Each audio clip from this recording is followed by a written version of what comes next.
बिस्मिल्लाहिर्रहमानिर्रहीम। दोस्तों अज साडा टॉपिक है हीर वारिस शाह बतौर पंजाब दा इंसाइक्लोपीडिया। सब तो पहले इहदा तारुफ दसदे हैं कि यह वारिस शाह ने 1766 लिखी सी, यानी 18वीं सदी विच। ते किसी भी शायर का जोड़ा कलाम हुंदा वा उहदी सही समझ लई जरूरी है कि उहदे जिहड़े उस टाइम के हालात ने, चाहे वह सियासी, मजहबी, मुआशी, माशरती, तमदनी हालात ने, वो उन्होंने भी पढ़िया तो समझा जाए, क्योंकि उन्होंने मुख रख के ही जोड़ा शायर आ उहदे तो मुतासर हो के ही फितरी तौर पर एहसासात नूं अपने दिल दे विच जमा करता है, तो उन्होंने एहसासां तो फुटण वाले जज्बियां नूं शायरी की सूरत दे विच या अपने लिटरेचर अदब की सूरत दे विच बयानदा है। यानी इन्हां सारियां चीज़ां दा उहदे कलाम ते बड़ा गूढ़ा असर हुंदा है। जे असी वारिस शाह की हीर उत्ते नज़र पाईए तो सानू उहदे विचों उस वेले दे पंजाब की हालत का हर पल शीशे तरह नज़र आता है। सैयद वारिस शाह की हीर एक लाजवाल रोमानी दास्तान ही नहीं है, सगों 18वीं सदी की सियासी, समाजी, अदबी, मजहबी, माशरती ते इलमी सूरत हाल की मूँह बोलती तस्वीर भी है। ਇਹਦੇ ਵਿੱਚ पूरा पंजाब ਜਿਉਂਦਾ जागदा ਸਾਹ ਲੈਂਦਾ नज़र आता है। पंजाब की हयाती का वह ਕਿਹੜਾ पक्ष है ਜਿਹੜਾ ਇਹਦੇ ਵਿੱਚ नहीं मिलता, ਜ਼ਿੰਦਗੀ ਦੀ ਉਹ ਕਿਹੜੀ ਝਲਕ ਹੈ ਜਿਹੜੀ ਹੀਰ ਦੇ ਮੰਜ਼ਰਨਾਮੇ ਤੇ ਨਮੂਦਾਰ ਨਹੀਂ ਹੁੰਦੀ। ਜਦੋਂ ਅਸੀਂ ਹੀਰ ਵਾਰਿਸ ਸ਼ਾਹ ਨੂੰ 18ਵੀਂ ਸਦੀ ਦੀ ਤਾਰੀਖ ਦੇ ਹਵਾਲੇ ਨਾਲ ਵੇਖਦੇ ਹਾਂ ਤਾਂ ਸਾਨੂੰ ਪੰਜਾਬ ਹਰ ਰੰਗਾਂ ਵਿੱਚ ਨਜ਼ਰ ਆਉਂਦਾ ਹੈ। ਵਾਰਿਸ ਸ਼ਾਹ ਪੰਜਾਬ ਦਾ ਅਜ਼ੀਮ ਤੇ ਲਾਫਾਨੀ ਸ਼ਾਇਰ ਹੈ ਤੇ ਉਹਦੀ ਲਿਖੀ ਹੀਰ ਦਾ ਸ਼ੁਮਾਰ ਦੁਨੀਆ ਦੇ ਵੱਡੇ ਅਦਬ ਜਾਂ ਅਦਬੀਆਤ ਤੇ ਆਲੀਆ ਵਿੱਚ ਹੁੰਦਾ ਹੈ। ਇਸ ਤੋਂ ਇਲਾਵਾ ਵਾਰਿਸ ਸ਼ਾਹ ਦੀ ਲਿਖੀ ਹੀਰ ਨੂੰ ਦੀਵਾਨੇ ਪੰਜਾਬ ਤੇ ਇਨਸਾਈਕਲੋਪੀਡੀਆ ਆਫ ਪੰਜਾਬ ਵੀ ਆਖਿਆ ਜਾਂਦਾ ਹੈ। ਹੀਰ ਵਾਰਿਸ ਸ਼ਾਹ ਨੂੰ ਮਿਨੀਏਚਰ ਆਫ ਪੰਜਾਬ ਕਹਿਣਾ ਵੀ ਗਲਤ ਨਹੀਂ ਹੋਵੇਗਾ, ਕਿਉਂ ਜੇ ਵਾਰਿਸ ਸ਼ਾਹ ਨੇ ਆਪਣੇ ਪੂਰੇ ਅਹਿਦ ਤੇ ਅਹਿਦ ਦੀ ਤਾਰੀਖ ਨੂੰ ਆਪਣੇ ਇਸ ਅਨਮੁੱਲੇ ਸ਼ਾਹਕਾਰ ਵਿੱਚ ਹਮੇਸ਼ਾ ਲਈ ਮਹਿਫੂਜ਼ ਕਰ ਦਿੱਤਾ ਹੈ। ਸੁਬਾਹ ਸਾਡੀ ਹੈਡਿੰਗ ਹੋਏਗੀ Heer encyclopaedia of Punjab. Heer encyclopaedia of Punjab. Encyclopaedia ਅਜਿਹੀ ਤਹਿਰੀਰ ਜਾਂ ਕਿਤਾਬ ਨੂੰ ਕਹਿੰਦੇ ਨੇ ਜਿਹਦੇ ਵਿੱਚ ਕਿਸੇ ਮੁਲਕ ਜਾਂ ਖਾਸ ਤਹਿਜ਼ੀਬੋ ਤਮੱਦਨ ਬਾਰੇ ਹਰ ਤਰ੍ਹਾਂ ਦੀ ਜਾਣਕਾਰੀ ਨੂੰ ਅਬਜਦੀ ਤਰਤੀਬ ਨਾਲ ਤਹਿਰੀਰ ਕਰਕੇ ਮਹਿਫੂਜ਼ ਕੀਤਾ ਗਿਆ ਹੋਵੇ, ਯਾਨੀ ਕਰੋਨੋਲੋਜੀਕਲ ਆਰਡਰ ਵਿੱਚ ਲਿਖੀ ਗਈ ਹੋਵੇ। ਵਾਰਿਸ ਸ਼ਾਹ ਨੇ ਪੰਜਾਬ ਦੀ ਤਹਿਜ਼ੀਬੋ ਸਕਾਫਤ ਤੇ ਤਮੱਦਨ ਨੂੰ ਹਰ ਹਵਾਲੇ ਨਾਲ ਹੀਰ ਵਿੱਚ ਬਿਆਨ ਕਰਕੇ ਹਮੇਸ਼ਾ ਲਈ ਮਹਿਫੂਜ਼ ਕਰ ਦਿੱਤਾ ਹੈ। ਹੁਸੈਨ ਸ਼ਾਹਦ ਹੀਰ ਵਾਰਿਸ ਸ਼ਾਹ ਬਾਰੇ ਆਖਦੇ ਨੇ ਕਿ ਰੱਬ ਨਾ ਕਰੇ ਜੇ ਕਦੇ ਪੰਜਾਬ ਆਪਣੀ ਹਰ ਸ਼ਕਲ ਗਵਾ ਦੇਵੇ, ਪਰ ਹੀਰ ਬਚ ਰਵੇ ਤੇ ਹੀਰ ਦੀ ਗੋਹ ਬਣ ਕੇ ਪੰਜਾਬ ਦੀ ਹਰ ਸ਼ਕਲ ਉਸੇ ਰੂਪ ਵਿੱਚ ਉਸਾਰੀ ਜਾ ਸਕਦੀ ਹੈ ਜਿਹੜਾ ਰੂਪ ਪੰਜਾਬ ਦਾ ਅਸਲ ਰੂਪ ਹੈ। ਇੱਥੋਂ ਸਾਨੂੰ ਪਤਾ ਚੱਲਦਾ ਹੈ ਕਿ ਹੀਰ ਦੇ ਵਿੱਚ ਪੰਜਾਬ ਦਾ ਪੂਰਾ ਇੱਕ ਨਕਸ਼ਾ ਜਿਹੜਾ ਵਾ ਉਹ ਦਿੱਤਾ ਗਿਆ ਹੈ। ਜੇ ਬੇਸ਼ੱਕ ਹੀਰ ਇੱਕ ਅਜਿਹੀ ਪਵਿੱਤਰ ਤਖਲੀਕ ਹੈ ਵੀ ਇਹ ਜਦੋਂ ਤੱਕ ਜ਼ਿੰਦਾ ਰਹੇਗੀ ਉਦੋਂ ਤਾਈਂ ਮਾਂ ਬੋਲੀ ਤੇ ਦੇਸ਼ ਪੰਜਾਬ ਆਪਣੀ ਪੂਰੀ ਆਣ ਬਾਣ ਤੇ ਸ਼ਾਨ ਨਾਲ ਹੱਸਦਾ ਖੇਡਦਾ ਜਿਉਂਦਾ ਜਾਗਦਾ ਤੇ ਮੌਜਾਂ ਮਾਣਦਾ ਰਹੇਗਾ। ਹੀਰ ਵਾਰਿਸ ਸ਼ਾਹ ਦੀ ਤਖਲੀਕ ਨੂੰ ਅੱਜ ਤਕਰੀਬਨ 250 ਸਾਲ ਤੋਂ ਜ਼ਿਆਦਾ ਦਾ ਅਰਸਾ ਗੁਜ਼ਰ ਚੁੱਕਿਆ ਹੈ, ਪਰ ਇਹਦੀ ਸ਼ੋਹਰਤ ਤੇ ਮਸ਼ਹੂਰੀ ਵਿੱਚ ਕੋਈ ਫਰਕ ਨਹੀਂ ਆਇਆ। ਹੁਣ ਸਾਡੀ ਹੈਡਿੰਗ ਹੋਏਗੀ ਹੀਰ ਵਾਰਿਸ ਸ਼ਾਹ ਦੀ ਬਾਕੀ ਕਿੱਸਿਆਂ ਵਿੱਚ ਉਚੇਚਤਾ। ਵਾਰਿਸ ਸ਼ਾਹ ਹੀਰ ਦਾ ਕਿੱਸਾ ਲਿਖਣ ਵਾਲਾ ਪਹਿਲਾ ਸ਼ਾਇਰ ਨਹੀਂ, ਹੁਣ ਤੱਕ ਕਈ ਸ਼ਾਇਰ ਇਹ ਕਿੱਸਾ ਨਜ਼ਮ ਕਰ ਚੁੱਕੇ ਨੇ, ਪਰ ਵਾਰਿਸ ਸ਼ਾਹ ਆਪਣੇ ਮੁਨਫਰਦ ਅੰਦਾਜ਼ੇ ਬਿਆਨ ਪਾਰੂ ਅੱਜ ਵੀ ਸਭ ਨਾਲੋਂ ਨੁਮਾਇਆ ਹੈ। ਵਾਰਿਸ ਸ਼ਾਹ ਤੋਂ ਪਹਿਲਾਂ ਹੀਰ ਦਾ ਕਿੱਸਾ ਲਿਖਣ ਵਾਲੇ ਕੁਝ ਅਹਿਮ ਸ਼ਾਇਰਾਂ ਦੇ ਨਾਂ ਤਮੁੱਦਰ ਦਾਸ ਖੱਤਰੀ, ਅਹਿਮਦ ਗੁੱਜਰ, ਚਿਰਾਗ ਅਵਾਨ ਤੇ ਹਾਫਜ਼ ਸ਼ਾਹ ਜਹਾਂ ਮਕਬਲ ਨੇ, ਪਰ ਫਿਰ ਵੀ ਵਾਰਿਸ ਸ਼ਾਹ ਦਾ ਹੀ ਕਿੱਸਾ ਮਸ਼ਹੂਰ ਹੋਇਆ। ਉਸ ਤੋਂ ਬਾਅਦ ਸਾਡੀ ਹੈਡਿੰਗ ਹੋਏਗੀ ਸਿਆਸੀ ਸੂਰਤ ਹਾਲ। ਬੇਸਿਕਲੀ 18ਵੀਂ ਸਦੀ ਦਾ ਜਿਹੜਾ ਜ਼ਮਾਨਾ ਹੈ ਉਹ ਮੁਗਲਾਂ ਅਤੇ ਮੁਸਲਮਾਨਾਂ ਦੇ ਜ਼ਵਾਲ ਦਾ ਜ਼ਮਾਨਾ ਹੈ ਅਤੇ ਬਾਕੀ ਦੀਗਰ ਕੂਵਤਾਂ ਦੇ ਉੱਭਰਨ ਦਾ ਜ਼ਮਾਨਾ ਹੈ। ਸਭ ਤੋਂ ਪਹਿਲਾਂ 1707 ਨੂੰ ਔਰੰਗਜ਼ੇਬ ਆਲਮਗੀਰ ਦੀ ਵਫਾਤ ਮਗਰੋਂ ਮੁਗਲਿਆ ਸਲਤਨਤ ਜ਼ਵਾਲ ਪਜ਼ੀਰ ਹੋਣਾ ਸ਼ੁਰੂ ਹੋ ਗਈ ਅਤੇ ਦਰਬਾਰ ਸਰਕਾਰ ਵਿੱਚ ਵੀ ਰੋਲੇ ਗੋਲੇ ਸ਼ੁਰੂ ਹੋ ਗਏ। 18ਵੀਂ ਸਦੀ ਦਾ ਜ਼ਮਾਨਾ ਪੰਜਾਬ ਵਿੱਚ ਕਈ ਤਬਾਹੀਆਂ ਲੈ ਕੇ ਆਇਆ। ਔਰੰਗਜ਼ੇਬ ਆਲਮਗੀਰ ਦੀ ਵਫਾਤ ਮਗਰੋਂ ਜਿਹੜੇ ਉਹਦੇ ਜਾਨਸ਼ੀਨ ਸਨ ਉਹ ਐਡੇ ਅਹਿਲ ਨਹੀਂ ਸਨ। ਨਤੀਜਤਨ ਮਹਿਲਾਤੀ ਸਾਜ਼ਿਸ਼ਾਂ ਵੀ ਸ਼ੁਰੂ ਹੋਈਆਂ, ਮੁਸਲਮਾਨ ਆਪਸ ਦੇ ਵਿੱਚ ਵੀ ਲੜਨਾ ਸ਼ੁਰੂ ਹੋਏ ਜਿਹੜੇ ਹਾਕਮ ਸੀਗੇ, ਸ਼ਹਜ਼ਾਦੇ ਸਨ, ਅਤੇ ਇਸੇ ਤਰ੍ਹਾਂ ਸਿੱਖਾਂ ਅਤੇ ਮਰਹੱਟਿਆਂ ਦਾ ਰੂਜ ਵੀ ਵੇਖਣ ਨੂੰ ਮਿਲਦਾ ਹੈ। ਅਤੇ ਦੂਜੇ ਪਾਸੇ ਸਾਨੂੰ ਜਿਹੜਾ ਵਾ ਅੰਗਰੇਜ਼ਾਂ ਦੀਆਂ ਸਾਜ਼ਿਸ਼ਾਂ ਵੀ ਨਜ਼ਰ ਆਉਂਦੀਆਂ ਨੇ ਅਤੇ ਨਾਲ ਸਾਨੂੰ ਬੈਰੂਨੀ ਹਮਲਿਆਂ ਦੀ ਸੂਰਤ ਵਿੱਚ ਨਾਦਰ ਸ਼ਾਹ ਦੁਰਾਨੀ ਅਤੇ ਅਹਿਮਦ ਸ਼ਾਹ ਅਬਦਾਲੀ ਵੀ ਨਜ਼ਰ ਆਉਂਦੇ ਨੇ। ਨਾਦਰ ਸ਼ਾਹ ਦੁਰਾਨੀ ਤੇ ਅਹਿਮਦ ਸ਼ਾਹ ਅਬਦਾਲੀ ਨੇ ਮੁਲਕੀ ਨਿਜ਼ਾਮ ਦਰਹਮ ਬਰਹਮ ਕਰਕੇ ਰੱਖ ਦਿੱਤਾ।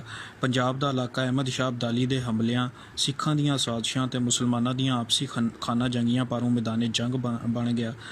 ਮਸ਼ਰਤੀ ਇਕਤਸਾਦੀ ਸਿਆਸੀ ਤੇ ਅਖਲਾਕੀ ਕਦਰਾਂ ਜ਼ਵਾਲ ਪਜ਼ੀਰ ਹੋ ਗਈਆਂ। ਵਾਰਿਸ ਸ਼ਾਹ ਨੇ ਇਸ ਸਾਰੀ ਸੂਰਤ ਹਾਲ ਨੂੰ ਆਪਣੀ ਸ਼ਾਇਰੀ ਵਿੱਚ ਬੜੀ ਗੈਰ ਜਾਨਬਦਾਰੀ ਨਾਲ ਬਿਆਨ ਕੀਤਾ ਹੈ। ਉਹਨੇ ਸਿੱਖਾਂ ਦੀ ਫੌਜ ਨੂੰ ਕਟਕ ਪੰਜਾਬ, ਅਹਿਮਦ ਸ਼ਾਹ ਅਬਦਾਲੀ ਦੀ ਫੌਜ ਨੂੰ ਕਟਕ ਕੰਧਾਰ ਤੇ ਨਾਦਰ ਸ਼ਾਹ ਦੀ ਫੌਜ ਨੂੰ ਕਜ਼ਲਬਾਸ਼ ਜਲਾਦ ਕਹਿ ਕੇ ਸਿਆਸੀ ਹਾਲਾਤ ਦਾ ਖੂਬ ਨਕਸ਼ਾ ਖਿੱਚਿਆ ਹੈ। ਇਹਦੀਆਂ ਵੰਗੀਆਂ ਵੇਖੋ। ਕਟਕ ਪੰਜਾਬ ਬਾਰੇ ਆਖਦੇ ਨੇ, ਸੁਰਮਾ ਨੈਣਾ ਦੀ ਧਾਰ ਵਿੱਚ ਫੱਬ ਰਿਹਾ, ਚੜ੍ਹਿਆ ਹਿੰਦ ਤੇ ਕਟਕ ਪੰਜਾਬ ਦਾ ਜੀ। ਇਸੇ ਤਰ੍ਹਾਂ ਜਿਹੜਾ ਕਟਕ ਕੰਧਾਰ ਹੈ ਉਹਦੇ ਬਾਰੇ 'ਚ ਆਖਦੇ ਨੇ, ਯਾਨੀ ਕਟਕ ਕੰਧਾਰ ਤੋਂ ਮੁਰਾਦ ਹੈ ਅਹਿਮਦ ਸ਼ਾਹ ਅਬਦਾਲੀ ਦੀ ਫੌਜ ਬਾਰੇ ਆਖਦੇ ਨੇ, ਫਿਰੇ ਛਣਕਦੀ ਚਾਓ ਦੇ ਨਾਲ ਜੱਟੀ, ਚੜ੍ਹਿਆ ਗਜ਼ਬ ਦਾ ਕਟਕ ਕੰਧਾਰ ਵਿੱਚੋਂ। ਅਤੇ ਉਸ ਤੋਂ ਬਾਅਦ ਕਿਜ਼ਲਬਾਸ਼ ਜਲਾਦ ਦੀ ਗੱਲ ਕਰਦਿਆਂ ਹੋਇਆਂ ਕਹਿੰਦੇ ਨੇ, ਯਾਨੀ ਕਿਜ਼ਲਬਾਸ਼ ਜਲਾਦ ਤੋਂ ਮੁਰਾਦ ਉਹਨਾਂ ਲਈ ਹੈ ਨਾਦਰ ਸ਼ਾਹ ਦੀ ਗੱਲ ਕਰਦਿਆਂ ਕਹਿੰਦੇ ਨੇ, ਕਿਜ਼ਲਬਾਸ਼ ਜਲਾਦ ਅਸਵਾਰ ਖੂਨੀ ਨਿਕਲ ਦੌੜਿਆ ਉਰਦ ਬਾਜ਼ਾਰ ਵਿੱਚੋਂ। ਇੰਝ ਜਦੋਂ ਸਿੱਖਾਂ ਦੀ ਸਰਦਾਰੀ ਕਾਇਮ ਹੋਈ ਤੇ ਇੱਜ਼ਤਦਾਰ ਜ਼ਲੀਲ ਹੋ ਗਏ, ਚੋਰ ਚੱਕੇ ਚੌਧਰੀ ਤੇ ਗੁੰਡੀ ਰਨ ਪ੍ਰਧਾਨ ਵਾਲੀ ਕਹਾਵਤ ਹਕੀਕਤ ਦਾ ਰੂਪ ਧਾਰ ਗਈ। ਤੇ ਉਹਦੇ ਬਾਰੇ ਲਿਖਦੇ ਨੇ, ਪਿਆ ਮੁਲਕ ਦੇ ਵਿੱਚ ਹੈ ਬੜਾ ਰੌਲਾ, ਹਰ ਕਿਸੇ ਦੇ ਹੱਥ ਤਲਵਾਰ ਹੋਈ, ਜਦੋਂ ਦੇਸ ਤੇ ਜੱਟ ਸਰਦਾਰ ਆਹੇ ਘਰੋ ਘਰੀ ਜਾਂ ਨਵੀਂ ਸਰਕਾਰ ਹੋਈ। ਵਾਰਿਸ ਸ਼ਾਹ ਦਾ ਦੌਰ ਮੁਹੰਮਦ ਸ਼ਾਹ ਰੰਗੀਲਾ ਤੋਂ ਸ਼ੁਰੂ ਹੋ ਕੇ ਅਹਿਮਦ ਸ਼ਾਹ ਅਬਦਾਲੀ ਦੇ ਹਮਲਿਆਂ ਤੀਕਰ ਦਾ ਵੇਲਾ ਹੈ। ਵਾਰਿਸ ਸ਼ਾਹ ਨੇ ਸਾਰੀ ਬਦਹਾਲੀ ਆਪਣੀ ਅੱਖੀਂ ਡਿੱਠੀ, ਇਸ ਲਈ ਉਹਨਾਂ ਹੀਰ ਵਿੱਚ ਆਪਣੇ ਵੇਲੇ ਦੀ ਸਿਆਸੀ ਹਾਲਤ ਨੂੰ ਵਾਜ਼ੇ ਤੌਰ 'ਤੇ ਨਜ਼ਮਾਇਆ। ਵੰਗੀ ਵੇਖੋ, ਕਾਂ ਬਾਗ ਦੇ ਵਿੱਚ ਕਲੂਲ ਕਰਦੇ, ਕੂੜਾ ਫੋਲਣੇ ਦੇ ਉੱਤੇ ਮੋਰ ਕੀਤੇ। ਯਾਨੀ ਇਹ ਤੋਂ ਮੁਰਾਦ ਇਹ ਆ ਕਿ ਕਾਂ ਜਿਹੜੇ ਉਹ ਕੂੜਾ ਆਮ ਤੌਰ 'ਤੇ ਫੋਲਦੇ ਹੁੰਦੇ ਨੇ, ਉੱਥੇ ਹੁਣ ਮੋਰ ਕੰਮ ਕਰਦੇ ਪਏ ਨੇ, ਜਦਕਿ ਬਾਗਾਂ ਵਿੱਚ ਕਲੂਲ ਕਰਨਾ ਜਿਹੜਾ ਉਹ ਮੋਰਾਂ ਦਾ ਕੰਮ ਸੀ, ਉੱਥੇ ਹੁਣ ਕਾਂ ਜਿਹੜੇ ਉਹਨਾਂ ਨੇ ਆ ਕੇ ਮੱਲ ਮਾਰ ਲਈਏ। ਇੱਕ ਤਰ੍ਹਾਂ ਕਹਿ ਲਓ ਕਿ ਸਿੱਖਾਂ, ਮਰਹੱਟਿਆਂ ਅਤੇ ਬਾਕੀਆਂ ਨੂੰ ਜਿਹੜਾ ਵਾ ਇਹਦੇ ਵਿੱਚ ਉਹਨਾਂ ਦੀ ਨਿੰਦਿਆ ਕੀਤੀ ਗਈ ਹੈ, ਤਾਂ ਮੁਸਲਮਾਨਾਂ ਦੀ ਜਿਹੜੀ ਆ ਬਦਹਾਲੀ ਦਾ ਜ਼ਿਕਰ ਕੀਤਾ ਗਿਆ ਹੈ। ਵਾਰਿਸ ਸ਼ਾਹ ਨੂੰ ਪੰਜਾਬ ਦੀ ਖਸਤਾ ਹਾਲੀ ਵਿੱਚੋਂ ਕਸੂਰ ਦਾ ਬਹੁਤਾ ਦੁੱਖ ਹੈ, ਜਿੱਥੋਂ ਉਹਨਾਂ ਇਲਮ ਦਾ ਚਾਨਣ ਪਾਇਆ ਸੀ। ਵਾਰਿਸ ਸ਼ਾਹ ਕਸੂਰ 'ਚੋਂ ਤਾਲੀਮ ਹਾਸਲ ਫਰਮਾਈ ਸਨ। ਬੁੱਲੇ ਸ਼ਾਹ ਤਾਂ ਵਾਰਿਸ ਸ਼ਾਹ ਦਾ ਉਸਤਾਦ ਇੱਕ ਹੀ ਸੀ। ਸਾਰੇ ਮੁਲਕ ਖਰਾਬ ਪੰਜਾਬ ਵਿੱਚੋਂ ਸਾਨੂੰ ਵੱਡਾ ਅਫਸੋਸ ਕਸੂਰ ਦਾ ਹੈ। ਇੰਝ 1717 ਵਿੱਚ ਫਰਖ ਸੈਰ ਨੇ ਈਸਟ ਇੰਡੀਆ ਕੰਪਨੀ ਨਾਲ ਸਮਝੌਤਾ ਕਰਕੇ ਫਰੰਗੀਆਂ ਨਾਲ ਰਲ ਕੇ ਸਿਹਤ ਦਾ ਜਾਮ ਪੀਤਾ। ਜਿਹੜਾ ਫਰਖ ਸੈਰ ਦੀ ਮੌਤ ਤੇ ਫਰੰਗੀਆਂ ਦੇ ਇਕਤਦਾਰ ਦਾ ਮੌਜਬ ਬਣਿਆ ਤਾਂ ਫਰੰਗੀ ਸਿਆਸਤ ਦੇ ਬਾਗ ਵੜ ਕੇ ਇਕਤਦਾਰ ਦਾ ਇਹ ਖੂਹ 1947 ਤਾਈਂ ਗੇੜਦੇ ਰਹੇ ਨੇ। ਇਹਦੇ ਬਾਰੇ 'ਚ ਵਾਰਿਸ ਸ਼ਾਹ ਫਰਮਾਉਂਦੇ ਨੇ, ਵਾਰਿਸ ਸ਼ਾਹ ਫਰੰਗੀ ਦੇ ਬਾਗ ਵੜ ਕੇ ਉਸ ਕਲਾ ਦੇ ਖੂਹ ਨੂੰ ਗੇੜਿਆ ਸੂ। ਇੰਝ ਵਾਰਿਸ ਸ਼ਾਹ ਦੇ ਕਲਾਮ ਵਿੱਚ ਸਾਨੂੰ ਉਸ 18ਵੀਂ ਸਦੀ ਦੇ ਪੰਜਾਬ ਦੀ ਸਿਆਸੀ ਸੂਰਤ ਹਾਲ ਜਿਹੜੀ ਆ ਉਗੜਵੀਂ ਨਜ਼ਰ ਆਉਂਦੀ ਹੈ। ਉਸ ਤੋਂ ਬਾਅਦ ਸਾਡੀ ਹੈਡਿੰਗ ਹੋਏਗੀ ਇਲਮੀ ਤੇ ਅਦਬੀ ਸੂਰਤ ਹਾਲ। ਵਾਰਿਸ ਸ਼ਾਹ ਦੱਸਦੇ ਨੇ ਵੀ ਇਸਲਾਮੀ ਤਾਲੀਮ ਦਾ ਰਿਵਾਜ ਔਰੰਗਜ਼ੇਬ ਦੇ ਜ਼ਮਾਨੇ ਵਿੱਚ ਹੀ ਹੋ ਗਿਆ ਸੀ। ਇਸ ਵੇਲੇ ਮੁਲਕ ਦੀ ਸਰਕਾਰੀ ਜ਼ਬਾਨ ਫਾਰਸੀ ਸੀ, ਇਸ ਲਈ ਮਦਰਸਿਆਂ ਤੇ ਘਰਾਂ ਵਿੱਚ ਮਰਾਜਨਾਮੇ, ਹੁਲੀਆ ਸ਼ਰੀਫ ਤੇ ਪੱਕੀਆਂ ਰੋਟੀਆਂ ਵਰਗੀਆਂ ਕਿਤਾਬਾਂ ਤੇ ਇਸਲਾਮੀ ਜੰਗਨਾਮੇ ਪੜ੍ਹੇ ਤੇ ਸੁਣੇ ਜਾਂਦੇ ਸਨ। ਅਰਬੀ ਤੇ ਫਾਰਸੀ ਪੜ੍ਹਨ ਦਾ ਆਮ ਰਿਵਾਜ ਸੀ ਤੇ ਇਸ ਵੇਲੇ ਦੀਆਂ ਕਿਤਾਬਾਂ ਵੀ ਇਹਨਾਂ ਜ਼ਬਾਨਾਂ ਵਿੱਚ ਸਨ। ਦਰਸਗਾਹਾਂ ਦਾ ਨਕਸ਼ਾ ਵੀ ਖਿੱਚਦੇ ਨੇ। ਸੈਯਦ ਵਾਰਿਸ ਸ਼ਾਹ ਨੇ ਹੀਰ ਵਿੱਚ ਉਸ ਦੌਰ ਦੀਆਂ ਇਲਮੀ ਦਰਸਗਾਹਾਂ ਦਾ ਨਕਸ਼ਾ ਉਜਾਗਰ ਕੀਤਾ ਹੈ। ਇਸੇ ਤਰ੍ਹਾਂ ਤਾਲੀਮ ਤੇ ਕਿਤਾਬਾਂ ਦੀ ਦੱਸ ਵੀ ਪਾਉਂਦੇ ਨੇ। ਵਾਰਿਸ ਸ਼ਾਹ ਨੇ ਇਹਨਾਂ ਦਰਸਗਾਹਾਂ ਵਿੱਚ ਪੜ੍ਹਾਈ ਜਾਣ ਵਾਲੀਆਂ ਕਿਤਾਬਾਂ ਦੀ ਇੱਕ ਲੰਮੀ ਤਫਸੀਲ ਦਿੱਤੀ ਹੈ, ਜਿਨ੍ਹਾਂ ਵਿੱਚ ਅਰਬੀ ਕਿਤਾਬਾਂ ਦਾ ਬਿਆਨ ਵੀ ਕੀਤਾ ਹੈ ਤੇ ਫਾਰਸੀ ਕਿਤਾਬਾਂ ਦੀ ਦੱਸ ਵੀ ਪਾਈ ਹੈ। ਉਸ ਤੋਂ ਬਾਅਦ ਸਾਡੀ ਹੈਡਿੰਗ ਹੋਏਗੀ ਜੀ ਮਜ਼ਹਬੀ ਸੂਰਤ ਹਾਲ। ਵਾਰਿਸ ਸ਼ਾਹ ਦੱਸਦੇ ਨੇ ਵੀ ਮੌਲਵੀ ਪੜ੍ਹੇ ਲਿਖੇ ਹੁੰਦੇ ਸਨ, ਜ਼ਿਆਦਾਤਰ ਲੋਕੀ ਅਨਪੜ੍ਹ ਸਨ, ਇਸ ਲਈ ਉਹ ਪੀਰ ਪ੍ਰਸਤ ਬਹੁਤੇ ਸਨ। ਤਵੀਜ਼ ਗੰਢੇ ਤੇ ਯਕੀਨ ਰੱਖਦੇ ਸਨ। ਤੋਹਮ ਪਰਸਤੀ ਉੱਕਾ ਹੀ ਆਮ ਸੀ ਤੇ ਲੋਕ ਬਿਮਾਰੀ ਠਮਾਰੀ, ਕੰਮਕਾਰ, ਡਰ, ਖੌਫ ਤੇ ਮਰਾਦਾਂ ਦੀ ਕਾਮਯਾਬੀ ਲਈ ਤਵੀਜ਼ਾਂ ਦੇ ਸਹਾਰੇ ਲੱਭਦੇ ਸਨ। ਇਸ ਸੂਰਤ ਹਾਲ ਨੂੰ ਵੇਖ ਕੇ ਕਈ ਫਰਾਡੀਏ ਤੇ ਜਾਲਸਾਜ਼ ਵੀ ਪੀਰ ਫਕੀਰ ਬਣ ਬੈਠੇ ਸਨ।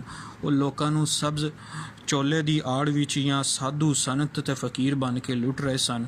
ਉਹਨਾਂ ਦੀ ਤਾਲੀਮ ਵੀ ਗੁੰਮਰਾਹ ਕਰ ਦੇਣ ਵਾਲੀ ਸੀ।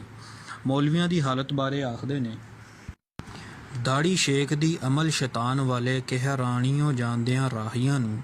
ਇਸੇ ਤਰ੍ਹਾਂ ਇੱਕ ਹੋਰ ਜਗ੍ਹਾ ਫਰਮਾਉਂਦੇ ਨੇ, ਬਾਸ ਹਲਵਿਆਂ ਦੀ ਖਬਰ ਮੁਰਦਿਆਂ ਦੀ, ਨਾਲ ਦਵਾਈਂਦੇ ਜਿਉਂਦੇ ਮਾਰਤੇ ਹੋ।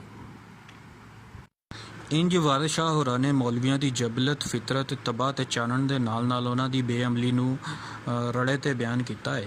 ਉਸ ਤੋਂ ਬਾਅਦ ਕਾਜ਼ੀਆਂ ਦੀ ਹਾਲਤ ਵੀ ਬਿਆਨ ਕਰਦੇ ਹੋਏ ਨੇ ਕਹਿੰਦੇ ਨੇ ਕਿ ਵਾਰਿਸ ਸ਼ਾਹ ਹੋਰਾਂ ਆਪਣੇ ਅਹਿਦ ਦੀ ਅਕਾਸੀ ਕਰਦਿਆਂ ਹੋਇਆ ਦੱਸਿਆ ਹੈ ਕਿ ਰੁਪਏ ਪੈਸੇ ਦੇ ਲਾਲਚ ਵਿੱਚ ਕਾਜ਼ੀ ਵਰਗੇ ਵੋਟੀ ਦੇ ਇਨਕਾਰ ਨੂੰ ਇਕਰਾਰ ਵਿੱਚ ਬਦਲ ਦਿੰਦੇ ਸਨ ਤਾਂ ਕਾਜ਼ੀ ਵੱਡੀ ਲੈ ਕੇ ਭੂਈ ਦੀ ਤਕਸੀਮ ਵੀ ਗਲਤ ਕਰ ਦਿੰਦੇ ਸਨ ਤੇ ਧੱਕੋ ਧੱਕੀ ਵੱਡੀ ਲੈਂਦੇ ਸਨ। ਵਾਰਿਸ ਸ਼ਾਹ ਫਰਮਾਉਂਦੇ ਨੇ, ਖਾਨ ਵੱਡੀਆਂ ਨਿਤ ਇਮਾਨ ਵੇਚਣ, ਇਹੋ ਮਾਰ ਹੈ ਕਾਜ਼ੀਆਂ ਸਾਰਿਆਂ ਨੂੰ। यानी रिश्वत लैके जिहड़ा वा ਉਹ ਆਪਣਾ ਈਮਾਨ ਵੇਚ ਦਿੰਦੇ ਸਨ। ਇੰਜੀ ਮਨ ਘੜਤ ਜੋਗੀਆਂ ਦਾ ਜ਼ਿਕਰ ਵੀ ਸਾਨੂੰ ਵੇਖਣ ਨੂੰ ਮਿਲਦਾ ਹੈ। ਜੋਗੀ ਬਣ ਕੇ ਲੋਕਾਂ ਨੂੰ ਲੁੱਟਣਾ ਵੀ ਇੱਕ ਰਿਵਾਜ ਬਣ ਚੁੱਕਿਆ ਸੀ। ਇੰਜੀ ਲੋਕ ਮੁਸੀਬਤ ਜਾਂ ਹਾਜਤ ਵੇਲੇ ਪੀਰਾਂ ਫਕੀਰਾਂ ਜੋਗੀਆਂ ਕੋਲ ਜਾਂਦੇ ਸਨ ਤੇ ਲੋਕ ਉਹਨਾਂ ਦੀ ਹਰ ਗੱਲ ਤੇ ਅੱਖੀਂ ਮੀਟ ਕੇ ਲੱਕ ਬੰਨ੍ਹ ਲੈਂਦੇ ਸਨ। ਜਿਵੇਂ ਹੀਰ ਨੂੰ ਸੱਪ ਲੜਨ ਤੋਂ ਬਾਅਦ ਰਾਂਝੇ ਨੇ ਜੋਗੀ ਬਣ ਕੇ ਉਸ ਨੂੰ ਨਸਾ ਲਿਆ ਸੀ। ਉਸ ਤੋਂ ਬਾਅਦ ਸਾਡੀ ਹੈਡਿੰਗ ਹੋਏਗੀ ਸਮਾਜੀ ਤੇ ਮਾਸ਼ਰਤੀ ਸੂਰਤ ਹਾਲ। ਵਾਰਿਸ ਸ਼ਾਹ ਨੇ ਸਮਾਜੀ ਤੇ ਮਾਸ਼ਰਤੀ ਹਾਲਤ ਤੋਂ ਵੀ ਆਸ਼ਨਾ ਕਰਵਾਇਆ ਹੈ ਵੀ ਲੋਕਾਂ ਦੀ ਸਮਾਜੀ ਹਾਲਤ ਬਨਾਵਟ ਤੋਂ ਪਾਕ ਸੀ। ਲੋਕ ਅਨਪੜ੍ਹ ਤੋਹਮ ਪ੍ਰਸਤ ਪੀਰ ਤੇ ਭਗਤ ਪ੍ਰਸਤ ਸਨ। ਝੂਠ ਗਿਬਤ ਫਰੇਬ ਦਾਗਾਬਾਜ਼ੀ ਤੇ ਹੱਕ ਤਲਫੀ ਦਾ ਰੁਝਾਨ ਆਮ ਸੀ। ਉਸ ਵੇਲੇ ਜ਼ਾਤ ਪਾਤ ਨੂੰ ਚੰਗਾ ਜਾਣਿਆ ਜਾਂਦਾ ਸੀ। ਲੋਕ ਸਿੱਧੀ ਸਾਦੀ ਜ਼ਿੰਦਗੀ ਗੁਜ਼ਾਰਦੇ ਸਨ। ਸਵੇਰ ਵੇਲੇ ਚੂੜੇ ਦਾ ਛਿਨਕਾਰ ਤੇ ਮਧਾਣੀ ਦੀ ਗੁਮਕਾਰ ਗੂੰਜਦੀ ਸੀ। ਹਾਲੀ ਹਲ ਵਾਹ ਕੇ ਵਾਹੀ ਬੀਜੀ ਕਰਦੇ ਸਨ। ਔਰਤਾਂ ਅਨਪੜ੍ਹ ਹੁੰਦੀਆਂ ਸਨ। ਵਿਆਹ ਸ਼ਾਦੀ ਮਾਂ ਪਿਓ ਦੀ ਮਰਜ਼ੀ ਮੁਤਾਬਕ ਹੁੰਦੀ ਸੀ। ਰੱਜੇ ਪੁੱਜੇ ਘਰਾਂ ਦੀਆਂ ਧੀਆਂ ਹੀਰ ਵਾਂਗੂ ਬਾਗਾਂ ਵਿੱਚ ਸੈਰ ਕਰਨ ਜਾਂਦੀਆਂ ਸਨ ਤੇ ਪੀਂਘਾਂ ਝੂਟਦੀਆਂ ਸਨ। ਹਿੰਦੂ ਤੇ ਮੁਸਲਮਾਨ ਇੱਕ ਦੂਜੇ ਦੇ ਬਹੁਤ ਨੇੜੇ ਸਨ। ਰਾਂਝੇ ਦਾ ਗੁਰੂ ਬਾਲਨਾਥ ਦਾ ਚੇਲਾ ਬਣਨਾ ਇਸ ਗੱਲ ਦਾ ਸਬੂਤ ਹੈ। ਪਰਦੇ ਦਾ ਰਿਵਾਜ ਘੱਟ ਸੀ। ਰਸਮਾਂ ਤੇ ਰਿਵਾਜਾਂ ਨੂੰ ਅਹਿਮੀਅਤ ਦਿੱਤੀ ਜਾਂਦੀ ਸੀ। ਹੀਰ ਦੇ ਵਿਆਹ ਦੀਆਂ ਝਲਕੀਆਂ ਮੰਗਣੀ ਤੋਂ ਲੈ ਕੇ ਡੋਲੀ ਚੜ੍ਹਨ ਤਾਈਂ ਅੱਜ ਦੇ ਦੌਰ ਦੀ ਹਰ ਰਸਮ ਨੂੰ ਜ਼ਾਹਰ ਕਰਦੀਆਂ ਨੇ। ਇਹਦੇ ਵਿੱਚ ਅਸੀਂ ਮੁਖਤਲਿਫ ਸਮਾਜੀ ਤੇ ਮਾਸ਼ਰਤੀ ਮੁਹਾਂਦਰੇ ਵੇਖਦੇ ਨੇ। ਸਭ ਤੋਂ ਪਹਿਲਾਂ ਰਿਸ਼ਵਤ ਦੀ ਗੱਲ ਕਰੀਏ ਤਾਂ ਵਾਰਿਸ ਸ਼ਾਹ ਨੇ ਰਿਸ਼ਵਤ ਖੋਰੀ ਤੇ ਵੀ ਸੱਟ ਲਾਈ ਹੈ ਤੇ ਦੱਸਿਆ ਹੈ ਕਿ ਇਨਸਾਫ ਕਿਵੇਂ ਜ਼ਰਦੀ ਤਕੜੀ ਵਿੱਚ ਤੁਲ ਜਾਂਦਾ ਹੈ। ਅਦਾਲਤੀ ਨਿਜ਼ਾਮ ਤੇ ਪੰਜਾਂ ਦੀ ਹਾਲਤ ਕਿੰਨੀ ਵਿਗੜ ਚੁੱਕੀ ਹੈ, ਯਾਨੀ ਪੰਚਾਇਤਾਂ ਦੀ ਹਾਲਤ। ਵਾਰਿਸ ਸ਼ਾਹ ਨੇ ਇਹਨਾਂ ਗੈਰ ਅਖਲਾਕੀ ਪਹਿਲੂਆਂ ਵੱਲ ਵੀ ਇਸ਼ਾਰੇ ਕੀਤੇ ਨੇ, ਜਿਵੇਂ ਭੂਮੀ ਦੀ ਤਕਸੀਮ ਵੇਲੇ ਰਿਸ਼ਵਤ ਦੇ ਕੇ ਚੰਗੀ ਭੂਮੀ ਰਾਂਝੇ ਦੇ ਭਰਾਵਾਂ ਆਪਣੇ ਨਾਂ ਲਵਾ ਲਈ ਸੀ। ਉਹਨਾਂ ਰਿਸ਼ਵਤ ਦੇ ਕੇ ਰਾਂਝੇ ਦੇ 7 ਭਰਾ ਸਨ, 8ਵਾਂ ਰਾਂਝਾ ਸੀ। ਉਹਨਾਂ ਰਿਸ਼ਵਤ ਦੇ ਕੇ ਜਿਹੜੀ ਚੰਗੀ ਜ਼ਮੀਨ ਸੀ ਉਹ ਆਪਣੇ ਨਾਂ ਲਵਾ ਲਈ ਤੇ ਜਿਹੜੀ ਬੰਜਰ ਜ਼ਮੀਨ ਸੀ ਉਹ ਰਾਂਝੇ ਦੇ ਨਾਲ ਲਵਾਤੀ। ਇਹਦੀ ਇਸ ਵਾਕਿਆ ਦੀ ਦੱਸ ਵਾਰਿਸ ਸ਼ਾਹ ਇੰਜ ਪਾਉਂਦੇ ਨੇ। ਹਜ਼ਰਤ ਕਾਜ਼ੀ ਨੇ 5 ਸਦਾ ਸਾਰੇ ਭਾਈਆਂ ਜ਼ਮੀਨ ਨੂੰ ਕੱਛ ਪਵਾਇਆ ਏ। ਵੱਡੀ ਦੇ ਕੇ ਭੂਈ ਦੇ ਬਣੇ ਵਾਰਿਸ ਬੰਜਰ ਜ਼ਮੀਨ ਰੰਜੀਠੇ ਨੂੰ ਆਇਆ ਏ। ਮਾਸ਼ਰੇ ਦਾ ਅਹਿਮ ਫਰਦ ਤੇ ਕਿਰਦਾਰ ਕਾਜ਼ੀ ਮੁਨਸਫ ਦੇ ਫਰਾਇਜ਼ ਅੰਜਾਮ ਦਿੰਦਾ ਸੀ ਤੇ ਨਿਕਾਹ ਵੀ ਪੜ੍ਹਾਉਂਦਾ ਸੀ। ਵਾਰਿਸ ਸ਼ਾਹ ਦੇ ਅਹਿਦ ਦਾ ਕਾਜ਼ੀ ਕਿਸ ਕਿਰਦਾਰ ਦਾ ਮਾਲਕ ਸੀ ਉਹਦੀ ਵੰਗੀ ਵੇਖੋ। ਖਾਵਨ ਵੱਡੀਆਂ ਨਿਤ ਅਮਾਨ ਵੇਚਣ, ਇਹੋ ਮਾਰ ਹੈ ਕਾਜ਼ੀਆਂ ਸਾਰਿਆਂ ਨੂੰ, ਯਾਨੀ ਵੱਡੀਆਂ ਲੈ ਕੇ ਰਿਸ਼ਵਤ ਲੈ ਕੇ ਆਪਣਾ ਈਮਾਨ ਵੇਚ ਦਿੰਦੇ ਸਨ। ਉਸ ਤੋਂ ਬਾਅਦ ਵਾਰਿਸ ਸ਼ਾਹ ਨੇ ਬਿਮਾਰ ਜ਼ਹਿਨ ਵਾਲੇ ਨਫਸਿਆਤੀ ਕਿਰਦਾਰਾਂ ਬਾਰੇ ਵੀ ਜਿਹੜਾ ਸਾਨੂੰ ਰੋਸ਼ਨੀ ਪਾਈ ਹੈ। ਇਹ ਹਰ ਮਾਸ਼ਰੇ ਵਿੱਚ ਮੌਜੂਦ ਹੁੰਦੇ ਨੇ ਬਿਮਾਰ ਜ਼ਹਿਨ ਵਾਲੇ ਨਫਸਿਆਤੀ ਕਿਰਦਾਰ। ਵਾਰਿਸ ਸ਼ਾਹ ਨੇ ਕੈਦੋ ਦੇ ਕਿਰਦਾਰ ਰਾਹੀਂ ਉਹਨਾਂ ਦੀ ਬੜੀ ਖੂਬਸੂਰਤ ਨੁਮਾਇੰਦਗੀ ਕੀਤੀ ਹੈ। ਵੰਗੀ ਵੇਖੋ। ਵਾਰਿਸ ਸ਼ਾਹ ਮੀਆਂ ਵੇਖੋ ਟੰਗ ਲੂੰਗੀ ਸ਼ੈਤਾਨ ਦੀ ਕਲਾ ਜਗਾਉਂਦੀ ਹੈ। ਇਸੇ ਤਰ੍ਹਾਂ ਔਰਤਾਂ ਦਾ ਮਕਰੋ ਫਰੇਬ ਵੀ ਸਾਹਮਣੇ ਲਿਆਂਦਾ ਹੈ। ਔਰਤਾਂ ਦੇ ਮਕਰੋ ਫਰੇਬ ਤੇ ਅਯਾਰੀ ਨੂੰ ਉਘੇੜਨ ਲਈ ਸੈਤੀ ਦਾ ਐਸਾ ਕਮਾਲ ਤੇ ਲਾਜ਼ਵਾਲ ਕਿਰਦਾਰ ਤਖਲੀਕ ਕੀਤਾ ਹੈ ਜਿਹਦੇ ਤੋਂ ਸ਼ੈਤਾਨ ਤੇ ਉਹਦੇ ਚੇਲੇ ਵੀ ਪਨਾਹ ਮੰਗਦੇ ਨੇ। ਫਰਮਾਉਂਦੇ ਨੇ, ਸ਼ੈਤਾਨ ਸ਼ਤੁੰਗੜੇ ਹੱਥ ਜੋੜਨ ਸੈਤੀ ਗੁਰੂ ਤੇ ਅਸੀਂ ਜੋਗੇਲੀਆਂ ਨਹੀਂ। ਲੋਭ ਲਾਲਚ ਦਾ ਜ਼ਿਕਰ। ਪੱਤਨ ਤੇ ਬੈਠਾ ਲੁੱਡਣ ਮਲਾ ਕਿਵੇਂ ਲੋਕਾਂ ਦਾ ਇਸਤਸਾਲ ਕਰਦਾ ਹੈ, ਵਾਰਿਸ ਸ਼ਾਹ ਨੇ ਖੂਬ ਬਿਆਨ ਕੀਤਾ ਹੈ। ਤਾਂ ਪਤਾ ਚੱਲਦਾ ਹੈ ਕਿ 18ਵੀਂ ਸਦੀ ਦੇ ਪੰਜਾਬ ਦੇ ਲੋਕਾਂ ਵਿੱਚ ਖੁਦਗਰਜ਼ੀ, ਲੋਭ ਲਾਲਚ ਤੇ ਮੁਫਾਦ ਪ੍ਰਸਤੀ ਕਿਸ ਹੱਦ ਤੱਕ ਸੀ। ਲੁੱਡਣ ਮਲਾ ਪੈਸੇ ਦਾ ਪੁੱਤਰ ਹੈ। ਉਹਨੂੰ ਕਿਸੇ ਦੇ ਜਜ਼ਬਾਤ ਵਾਸਤਿਆਂ ਤੇ ਤਰਲਿਆਂ ਮਿੰਤਾਂ ਦੀ ਕੋਈ ਪਰਵਾਹ ਨਹੀਂ। ਇਹ ਬੇਸਿਕਲੀ ਵਾਰਿਸ ਸ਼ਾਹ ਨੇ ਇੱਥੇ ਉਹ ਕਿੱਸਾ ਬਿਆਨਿਆ ਹੈ ਕਿ ਜਦੋਂ ਰਾਂਝਾ ਆਪਣਾ ਪਿੰਡ ਛੱਡ ਕੇ ਹੀਰ ਦੇ ਪਿੰਡ ਸਿਆਲਾਂ ਵੱਲ ਟੁਰ ਪੈਂਦਾ ਹੈ, ਜੰਗ ਵੱਲ, ਤੇ ਰਸਤੇ ਵਿੱਚ ਚਨਾਹ ਦੇ ਕਿਨਾਰੇ ਤੇ ਪੱਤਨ ਤੇ ਉਹ ਲੁੱਡਣ ਮਲਾਹ ਨੂੰ ਕਹਿੰਦਾ ਹੈ ਕਿ ਮੈਨੂੰ ਬੇੜੀ ਤੇ ਬਿਠਾ ਕੇ ਪਾਰ ਕਰਾ ਦੇ, ਤੇ ਉਹ ਇਨਕਾਰ ਕਰ ਦਿੰਦਾ ਹੈ, ਪੈਸੇ ਮੰਗਦਾ ਹੈ। ਕਹਿੰਦਾ ਜੇ ਪੈਸੇ ਨਹੀਂ ਦੇਂਗਾ ਤਾਂ ਮੈਂ ਤੈਨੂੰ ਕਦੀ ਵੀ ਲੈ ਕੇ ਨਹੀਂ ਜਾਵਾਂਗਾ। ਇਹਨੂੰ ਵਾਰਿਸ ਸ਼ਾਹ ਨੇ ਇੰਜ ਜਿਹੜਾ ਨਜ਼ਮਾਇਆ ਹੈ। ਪੈਸਾ ਖੋਲ ਕੇ ਹੱਥ ਜੇ ਧਰੇ ਮੇਰੇ, ਗੋਦੀ ਚਾਈ ਕੇ ਪਾਰ ਉਤਾਰਨਾ ਹਾਂ, ਅਤੇ ਢੀਕੀਆਂ ਮੁਫਤ ਜੇ ਕੰਨ ਖਾਏ, ਚਾਹ ਬੇੜੀਆਂ ਜ਼ਮੀਨ ਤੇ ਮਾਰਨਾ ਹੈ। ਇਸ ਤਰ੍ਹਾਂ ਲੁੱਡਣ ਮਲਾਹ ਦਾ ਜਿਹੜਾ ਲੋਭ ਲਾਲਚ ਹੈ ਉਹਦਾ ਜ਼ਿਕਰ ਉਸ ਕਿਰਦਾਰ ਦੇ ਰਾਹੀਂ ਮਾਸ਼ਰੇ ਦਾ ਲੋਭ ਲਾਲਚ ਜਿਹੜਾ ਵਾ ਉਹ ਸਾਹਮਣੇ ਲਿਆਂਦਾ ਹੈ। ਉਸ ਤੋਂ ਬਾਅਦ ਝੂਠ ਦੀ ਨੰਦੀਆ ਤੇ ਸਮਾਜੀ ਬਦਹਾਲੀ ਦਾ ਜ਼ਿਕਰ ਵੀ ਵੇਖਣ ਨੂੰ ਮਿਲਦਾ ਹੈ। ਵਾਰਿਸ ਸ਼ਾਹ ਨੇ ਸਿਆਸੀ ਬਦਹਾਲੀ ਵਾਂਗੂ ਸਮਾਜੀ ਬਦਹਾਲੀ ਦਾ ਵੀ ਖੁੱਲ੍ਹ ਕੇ ਇਜ਼ਹਾਰ ਕੀਤਾ ਹੈ। ਉਸ ਵੇਲੇ ਝੂਠ ਦਾ ਬਾਜ਼ਾਰ ਗਰਮ ਸੀ। ਸੱਚੀ ਗੱਲ ਦਾ ਕੋਈ ਪੈਰੋਕਾਰ ਨਹੀਂ ਸੀ। ਸ਼ਰੀਫ ਲੋਕਾਂ ਦੀ ਇੱਜ਼ਤ ਦਾ ਕੋਈ ਮੁੱਲ ਨਹੀਂ ਸੀ ਤੇ ਭੈੜੇ ਹਰ ਥਾਂ ਚੌਧਰੀ ਸਨ। ਵੰਗੀ ਵੇਖੋ। ਜਹਾਲ ਫਾਸਕ ਹੁਣ ਜੱਗ ਨੂੰ ਮੱਤ ਦੇਂਦੇ, ਦਾਨਿਸ਼ਮੰਦ ਦੀ ਮੱਤ ਖਵਾਰ ਹੋਈ, ਹੱਕ ਸੱਚ ਦੀ ਗੱਲ ਨਾ ਕਰੇ ਕੋਈ, ਝੂਠ ਬੋਲਣਾ ਰਸਮ ਸੰਸਾਰ ਹੋਈ। ਉਸ ਤੋਂ ਬਾਅਦ ਸਾਨੂੰ ਪੰਜਾਬੀ ਸਮਾਜ ਦੀ ਅਣਖ ਵੀ ਨਜ਼ਰ ਆਉਂਦੀ ਹੈ। ਵਾਰਿਸ ਸ਼ਾਹ ਹੋਰਾਂ ਨੇ ਆਪਣੇ ਕਲਾਮ ਵਿੱਚ ਸੱਚਾਈ ਨੂੰ ਹਰ ਥਾਂ ਗੱਜਦਾ ਵਿਖਾਇਆ ਹੈ। ਉਹਨਾਂ ਪੰਜਾਬੀ ਸਮਾਜ ਦੀ ਅਣਖ ਨੂੰ ਹੀਰ ਦੇ ਭਰਾ ਸੁਲਤਾਨ ਦੇ ਮੂੰਹੋਂ ਇੰਜ ਨਮਾਇਆ ਕੀਤਾ ਹੈ। ਵਾਰਿਸ ਸ਼ਾਹ ਜਿਹੜੀ ਧੀ ਬੁਰੀ ਹੋਵੇ ਦਈਏ ਰੋੜ ਸਮੁੰਦਰੋਂ ਪਾਰ ਅੰਮਾ। ਸੁਲਤਾਨ ਆਪਣੀ ਮਾਂ ਨੂੰ ਜਾ ਕੇ ਸ਼ਿਕਾਇਤ ਲਾਉਂਦਾ ਹੈ ਹੀਰ ਦਾ ਕਿ ਇਹਨੂੰ ਡੱਕ ਦੇ, ਨਹੀਂ ਤਾਂ ਮੈਂ ਇਹਨੂੰ ਮਾਰ ਛੱਡਾਂਗਾ, ਇਹਨੂੰ ਰੋੜ ਦੇਵਾਂਗਾ। ਅਤੇ ਇੱਕ ਤਰ੍ਹਾਂ ਦਾ ਜਿਹੜਾ ਸਾਡਾ ਸਮਾਜ, ਪੰਜਾਬ ਦਾ ਸਮਾਜ ਹੈ, ਉਹਦੀ ਇਹਦੇ ਵਿੱਚ ਸਾਨੂੰ ਤਸਵੀਰ ਉਲੇਖਦੀ ਨਜ਼ਰ ਆਉਂਦੀ ਹੈ। ਉਸ ਤੋਂ ਬਾਅਦ ਸਾਡੀ ਹੈਡਿੰਗ ਹੋਏਗੀ ਔਰਤਾਂ ਦੇ ਹਕੂਕ ਦੀ ਨੁਮਾਇੰਦਗੀ। ਵਾਰਿਸ ਸ਼ਾਹ ਦੀ ਹੀਰ ਵਿੱਚ ਹੀਰ ਦੇ ਕਿਰਦਾਰ ਨੂੰ ਜੇ ਪੰਜਾਬ ਦੀਆਂ ਮੁਟਿਆਰਾਂ ਅਤੇ ਸਵਾਣੀਆਂ ਦਾ ਇਸਤਾਰਾ ਸਮਝਦਿਆਂ ਹੋਇਆਂ ਉਸ ਸਮੇਂ ਦੀਆਂ ਔਰਤਾਂ ਦੇ ਹੱਕਾਂ ਦੀ ਗੱਲਬਾਤ ਤੇ ਆਵਾਜ਼ ਆਖਿਆ ਜਾਵੇ ਤਾਂ ਗਲਤ ਨਹੀਂ ਹੋਵੇਗਾ। ਹੀਰ ਦੀ ਜ਼ਬਰਦਸਤੀ ਦੀ ਸ਼ਾਦੀ ਤੇ ਇhtਜਾਜ ਤੋਂ ਪਤਾ ਲੱਗਦਾ ਹੈ ਕਿ ਖਾਨਦਾਨੀ ਸਟੇਟਸ ਤੇ ਜਾਇਦਾਦਾਂ ਵਿਰਾਸਤਾਂ ਦੀ ਸਾਂਭ ਸੰਭਾਲ ਬਾਰੇ ਕੁੜੀਆਂ ਦੀ ਮਰਜ਼ੀ ਦੇ ਖਿਲਾਫ ਉਹਨਾਂ ਨੂੰ ਵਿਆਹ ਦਿੱਤਾ ਜਾਂਦਾ ਸੀ। ਹਾਲਾਂਕਿ ਨਿਕਾਹ ਲਈ ਕੁੜੀ ਤੇ ਮੁੰਡੇ ਦੀ ਰਜ਼ਾਮੰਦੀ ਦਾ ਦਰਸ ਇਸਲਾਮ ਵਿੱਚ ਵੀ ਮੌਜੂਦ ਹੈ। ਹੀਰ ਦਾ ਕਿਰਦਾਰ ਅਸਲ ਵਿੱਚ ਉਸੇ ਨਿਜ਼ਾਮ ਦੇ ਖਿਲਾਫ ਬਗਾਵਤ ਦੀ ਆਵਾਜ਼ ਹੈ।